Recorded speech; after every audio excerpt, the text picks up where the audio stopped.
Hello, Ed Week. Welcome, everybody. We are here right around lunchtime on Wednesday, which by my best calculations puts us at about the halfway point. So I hope you've all had a really great Ad Week so far and have a lot of really great things in store for yourselves over the next couple of days. But today, I am very, very excited to be with you today to talk about Facebook Watch. Facebook Watch is our streaming video platform, and based on a lot of feedback that we have heard from all of you, our partners in the industry, you guys really don't know exactly what it means, or why we've built it, or why we're investing in it. And so we're going to take this opportunity today to talk about why we've built this experience for people and what our vision is going forward. So before I do that, I'd like to show you what we've been up to for the last year.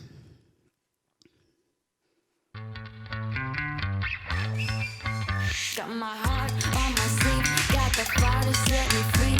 I want to create a movement.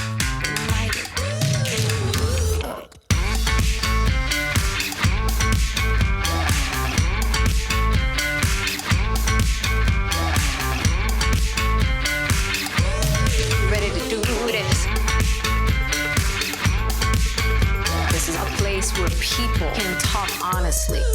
And it feels so fly, and it feels so good. You're by my side, I think I knew you would. And it feels so fly, and it feels so good. You're by my side, I think I knew you would. It feels so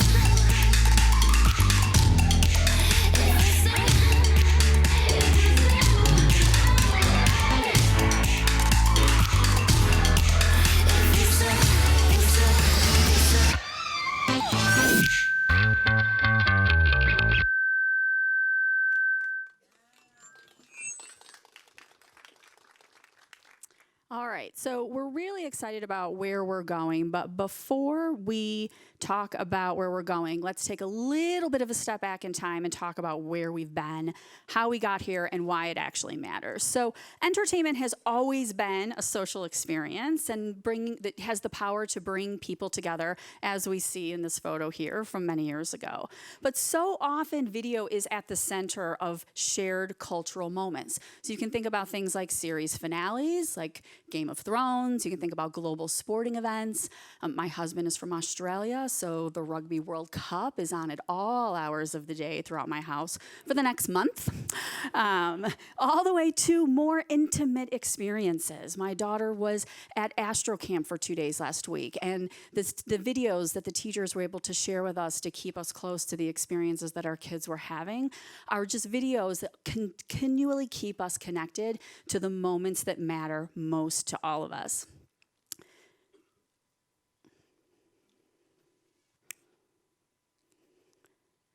But we watch and then we talk about what we watch. And we've always come together to watch, but then we do need to come together afterwards, right? We need to share the moments live as they're being told. We need to come up with our theories ahead of time. We need to get together afterwards and analyze and replay and analyze and replay.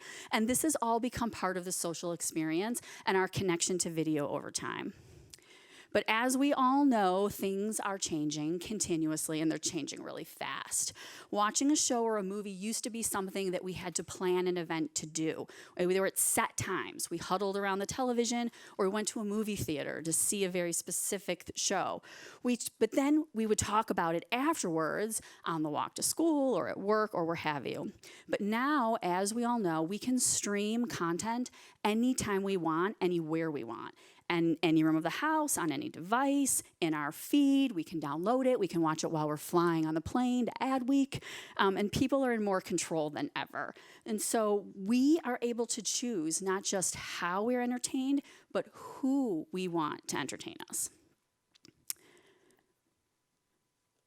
And the thing is that how we're entertained is becoming increasingly more dramatic, and people are willing to watch full content, full television shows as well as full movies on their mobile device. In fact, 40% of people in the Gen Z and millennial era admit that that's what they will do.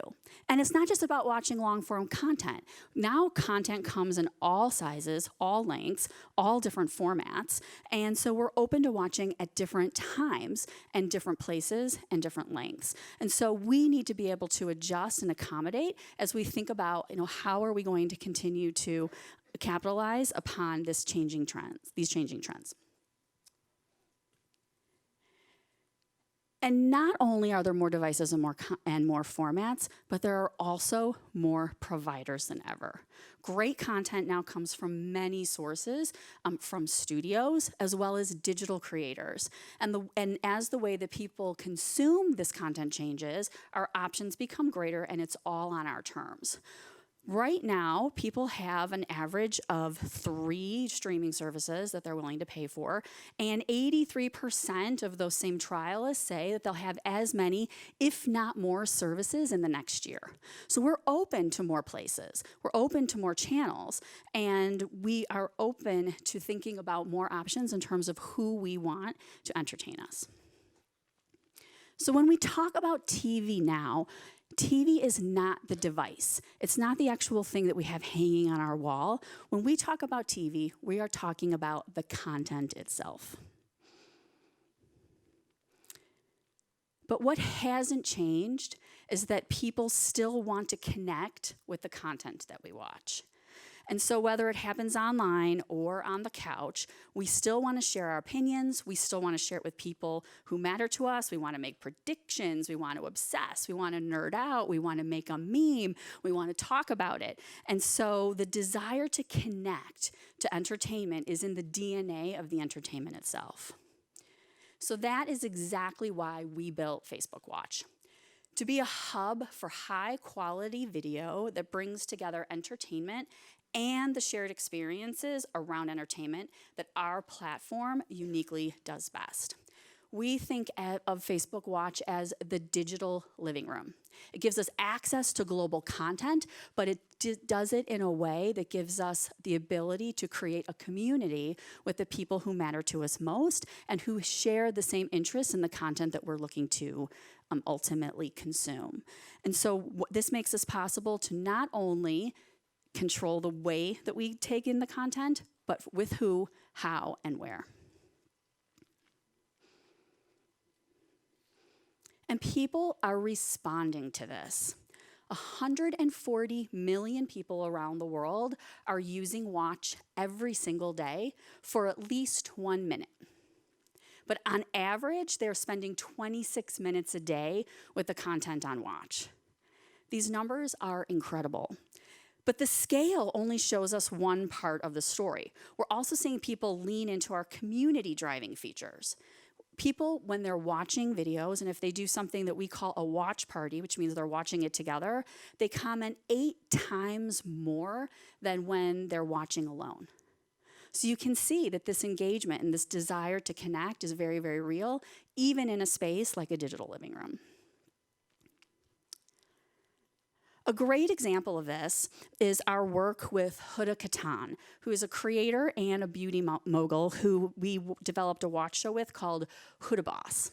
And so she's got this show, and she does tips and tricks about the ultimate products that she is creating. And what we heard from the group that follows her is that they really wanted an opportunity to get tutorials and information directly from her. So they launched a new content series called Huda Boss Makeup Tutorials, and she surprises a fan from the group with a virtual makeover, which is what you're seeing here. And this came directly from the feedback from the group. So not only is it a way for Huda to actually build new content, but it's a way for her to engage with her fan base and give the fans something to engage around as well.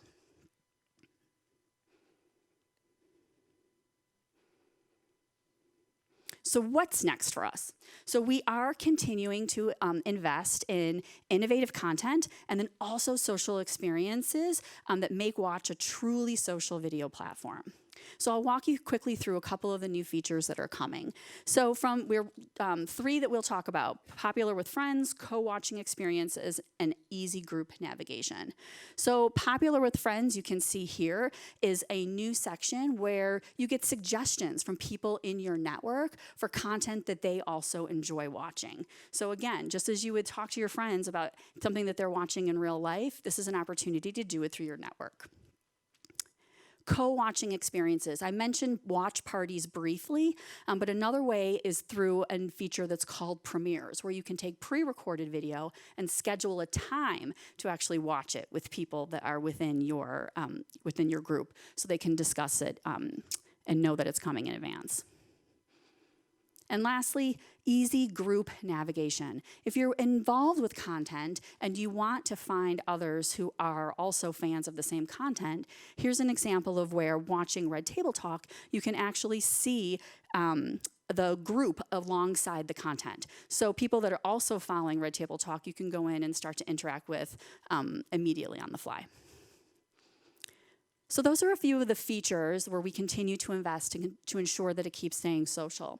The second area is investing in our premium content. And so when we think about how we're investing there, we think about content that is culturally relevant and global, sustainable programs for creators and publishers, and then of course our Watch Originals.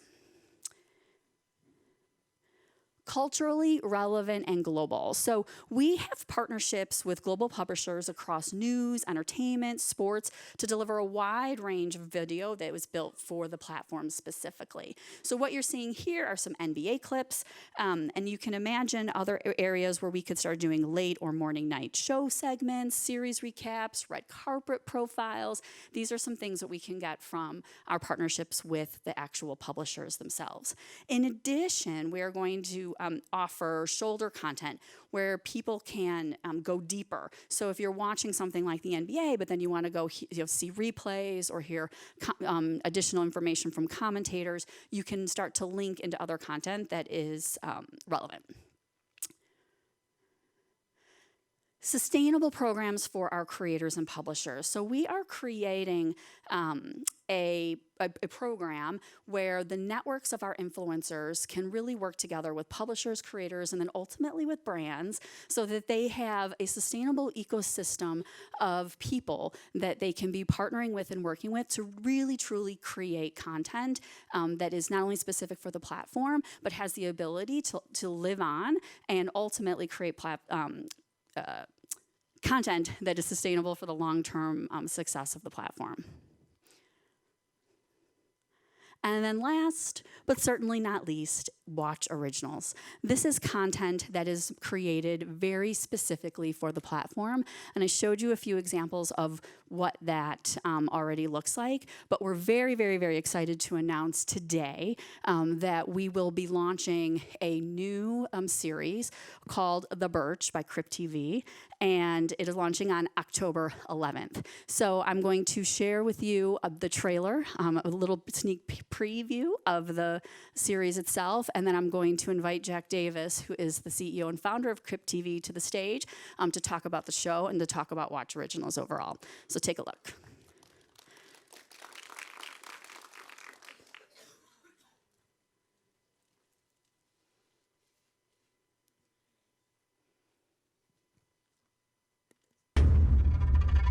For thee, makest me, I shall come.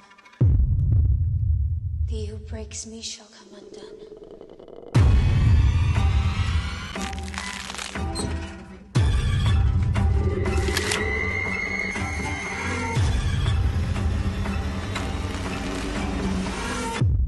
They're gonna kill us now.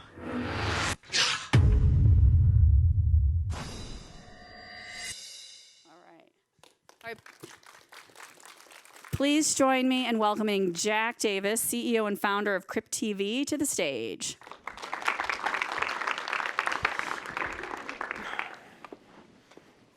All right. How you doing? I'm so scared from my own show. It's just so well done. I'm petrified. I don't know if I can do this. Do the talk. Oh, all right. Take a drink of water. We can give you a minute. You can collect yourself, right? Is everybody else scared? Did it scare you? Yeah? All right. Awesome. All right, so let's just start. We'll just start. Let's go all the way back in time. Tell the audience a little bit about your background, about yourself, and then what led to the idea of Crypt TV. So Crypt is like Marvel for monsters. Marvel started on the comic book with superheroes because that's where young people were watching content and developing new IP. And Crypt is creating a generation of iconic monsters starting on the mobile phone and social networks like Facebook and Instagram because that's where young people are today. So we launched Crypt in April 2015, not long after I graduated college. And we actually launched our company through Facebook. And this was right when video was kind of proliferating on Facebook. And we saw an opportunity, and now we've built over 10 million fans on the platform and are thrilled to have the Birch on October 11th. Amazing. We're so excited about this. So, so we talked a little bit. So, I'm honest. Horror is not my genre of choice.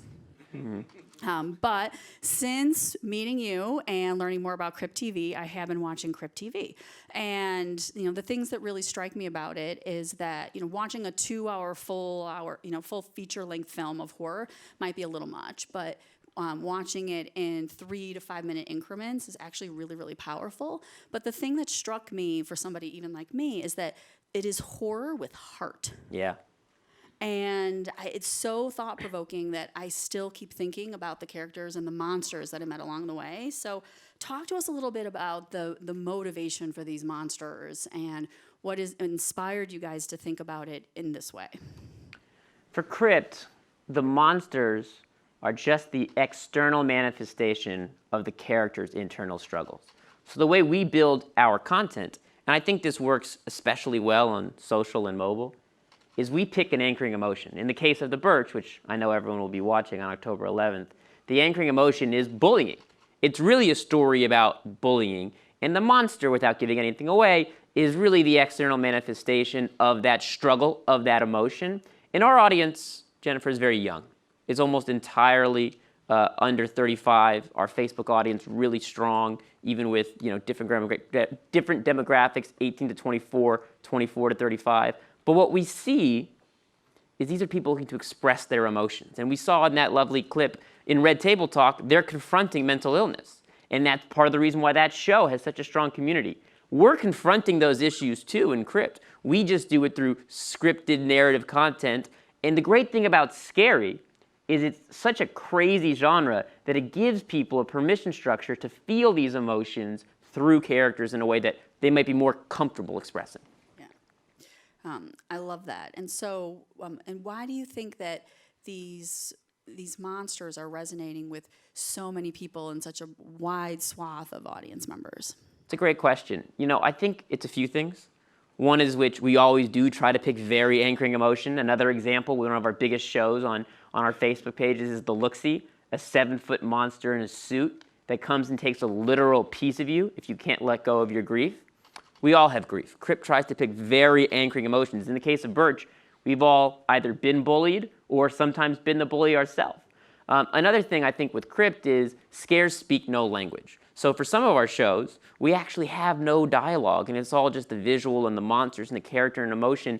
And the great thing I love about Facebook as a platform, which helped grow our company, is you're worldwide on day one, or you at least have the potential to be. So we've seen some of our shows do incredibly well in different regions. Some are US-based, some are all across the world. So I think we all feel fear, and then Crypt tries to build characters and anchoring emotions that we all share. And then the power of the platform on Facebook, which I think why it's worked for us. We all know the genre community, it's a really strong community. Because of Facebook's targeting tools, we were able to target that core community.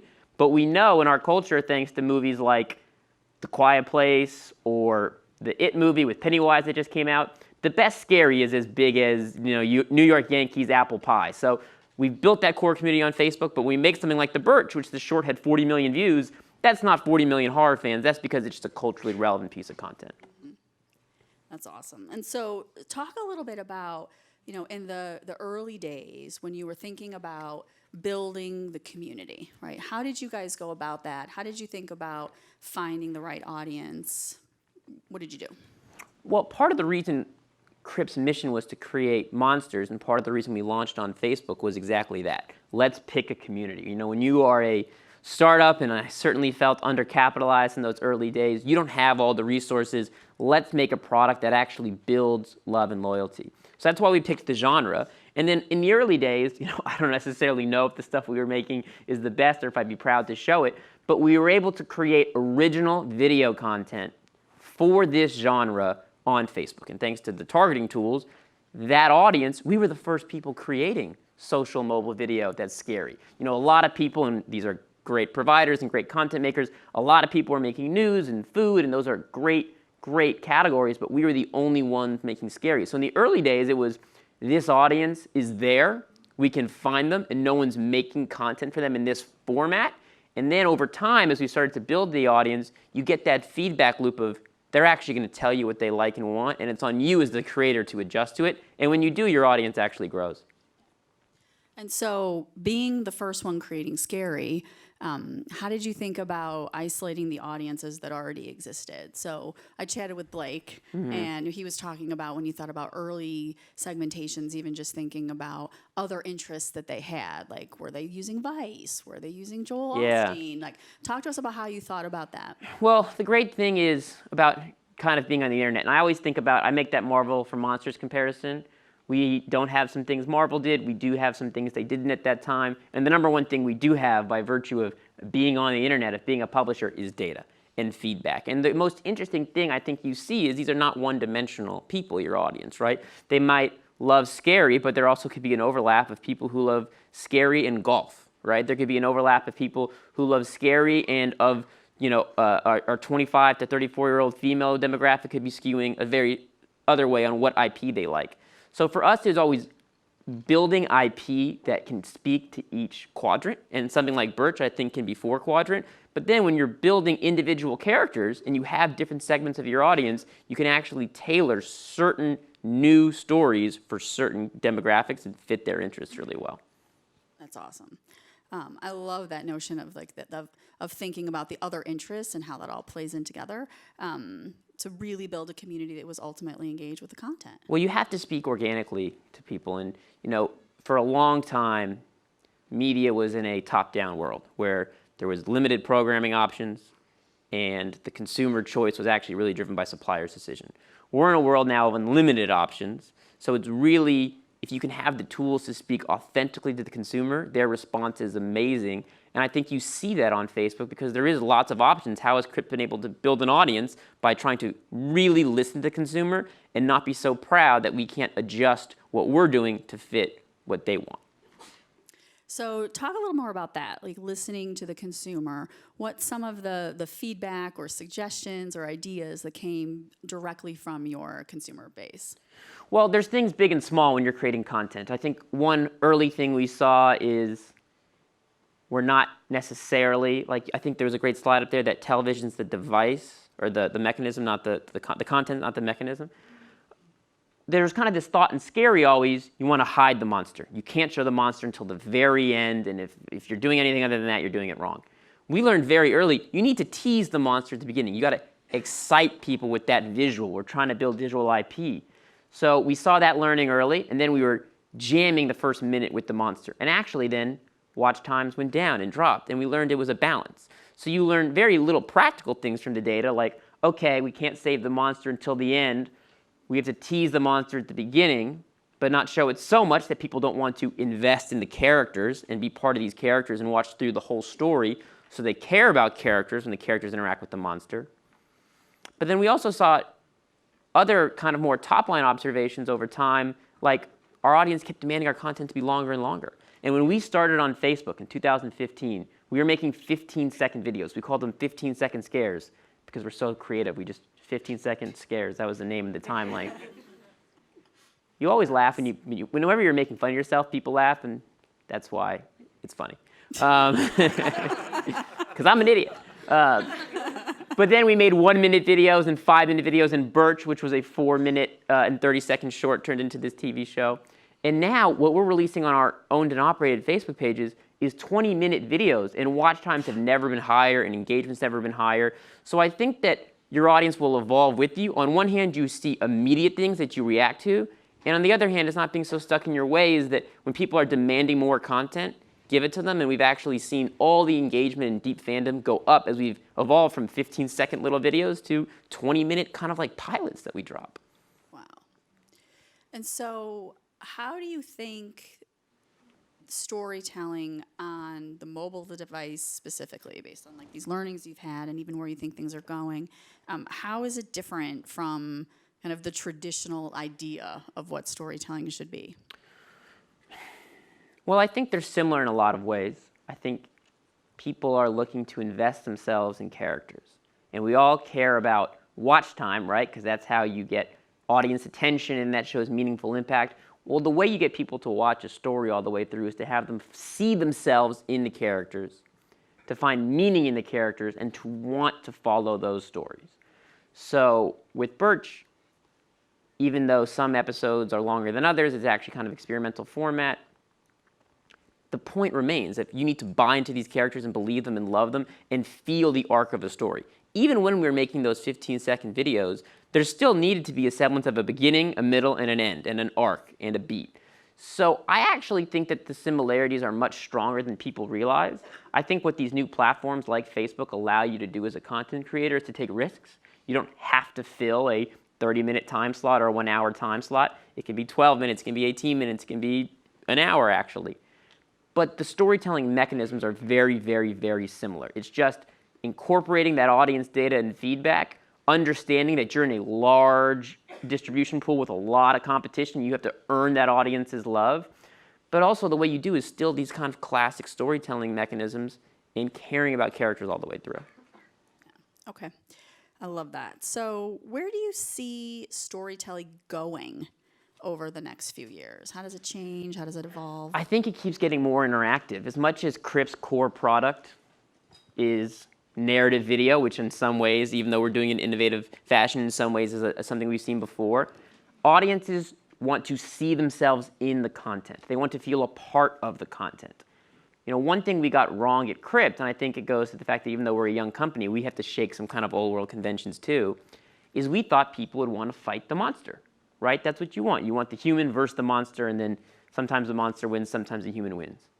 What we actually saw is that people liked our content much more and engaged much more when there was a transformation element, when it was a human turning into a monster, and there was no good side, bad side. It was kind of more nebulous. So I think a lot of the future is these tools that allow people to place themselves in the content. Something we've done, Crypt, on Facebook, we have face mask filters. Some of our monsters and characters, AR filters, where you can access to our Facebook page, and we've seen millions of uses on some of these characters. But what's been interesting, when you can see yourself in the monster's face, they blow up and do great. When it's just basically your body covered by the monster's head, they don't do so well. So that element of still needing to see yourself in the content, so I still think the future of content is people want to be involved. It has to be a great story, but also interactive, and that's why on Facebook, Crypt has used chatbots and AR masks and stickers and all these tools, not because I think that's our core product. Our core product is video, but we're just looking to give the audience an excuse to dive in deeper. And sometimes diving is watching the next video and watching all of our videos and sitting there, but sometimes it's using these kind of new tools to feel connected. Great. Talk a little bit more about the storytellers themselves, right? One of the things I really enjoyed learning was just about the diverse voices and different angles that are being taken from the creators themselves. Talk a little bit about that. The best thing Crypt is able to do as a company making lower cost genre stuff and starting with these little kind of pilots on Facebook is we can work with filmmakers who might not have the background or pedigree. Because unfortunately, I understand why if you're making a big movie or TV show, you want to see someone who's done it before and who's gotten certain reps. We are just taking chances on people. We've worked with people who've come up through AFI, but we're giving them the kind of their first ever, bigger budget or pilot. And we've worked with people and shown films that are from dentists who made this in, part-time, right, or made this in their free time, because we are so open to the risk-taking because we're not playing at the highest level, biggest budgets. The way we win is by earning the audience's love and attention, and that can come from anywhere. So I think that's been a really fascinating insight from the platform, and I do think it allows us to tell diverse stories and from diverse voices because we're going to give opportunities to people who might not otherwise have had this chance. Great. I'm trying to think where I want to go now. I can just talk about myself forever. I'll sit here all for day. So All right. Favorite color? I guess blue when I'm wearing it today. That looks good. All right. So what's next for Crypt TV? I think, we say we want to be Marvel for monsters, and it's obviously a very lofty goal. I've seen people describe it as an ambitious goal, which means that they don't necessarily think you're going to hit it. But we feel like, well, that's the polite way of like his ambitious goal. Okay. But we feel like in the numbers, in our content, in the kind of renaissance we've seen in genre, kind of writ large, that we do have the chance to create characters that shift and define culture. So for us, I think the future is always telling deeper, more enriched stories, always having it focus on those anchoring emotions, but also not being precious in how we play with formats to make sure our characters are truly socially relevant. Like yesterday, we posted a video, and forgive me, I'm gonna pronounce it wrong. There's some challenge that the kids do where there's dancing and there's feet. We know these challenges. I can't remember the name, but we posted a video of two of our monsters, the Luxie and Mordeo, doing this dance challenge, and it blew up. And it did better than our average Instagram video and Facebook video, even though it was kind of silly. So I think the future for Crypt is making deeper stories. I think stuff like The Birch that can be 4-quadrant and really resonate and is scary, but also tells human stories about bullying and is still kind of in that PG-13 realm, so it's very accessible to audiences. But then when you build that, not being afraid to have the character expressed in all different avenues. From a business perspective, that means merchandise. We have a growing merch business. That means people wearing the t-shirt, wearing the mask. We always have folks dress up as our characters for Halloween. You need to see that. That's part of being culturally relevant. But also part of being culturally relevant today is playing in formats that are working. So even though we make scary content, our monsters doing a little dance challenge video, that also grows the IP and diffuses it. So I think the future for Crypt, it always comes from great content, but it also makes sure to be culturally relevant, you have to insert what you're doing into every bucket that's experiencing relevance. That's incredible. So one of the things that's happening next, obviously, Birch. Birch. Right? The series, whole show dedicated to one monster. What are you most excited about that as the kind of the evolution of that character? I think I'm most excited to show that what we see internally on our owned and operated channels for Crypt is also going to be true on Facebook Watch, which is true for many Facebook Watch shows already, but going to be true for the first time for a Crypt show.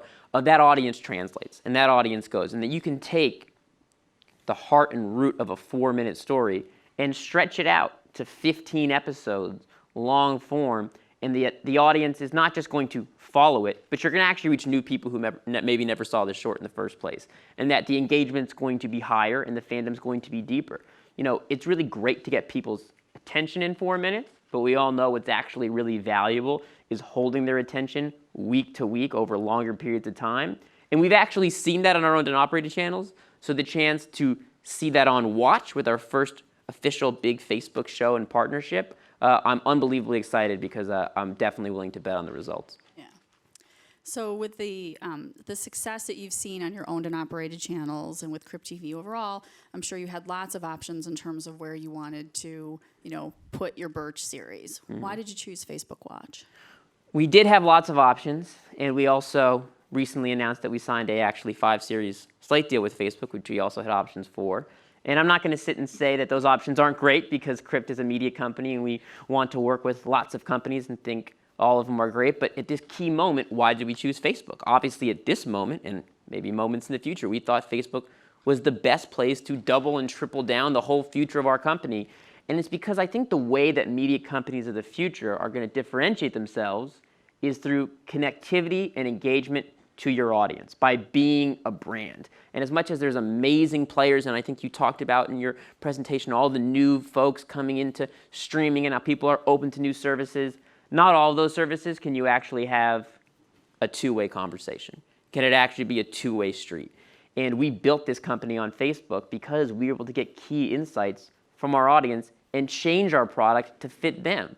So even though the company's grown and we have more reach and we have more funding and folks want to turn our stuff into TV shows and we sell more t-shirts, for us to truly be Marvel and be that path, it's going to be because we always listen to our audience first and prioritize our audience first. And there's, frankly, no better place you can do that than Facebook. Amazing.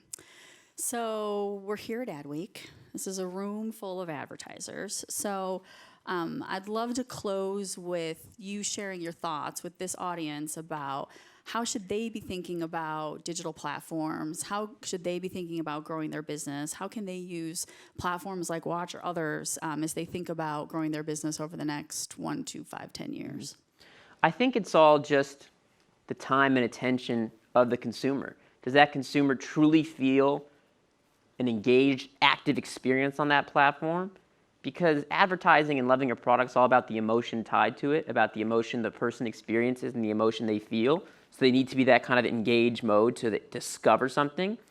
And that's it. It's why you say with TV, it's just that's not what TV is. There's a box and then there's the content.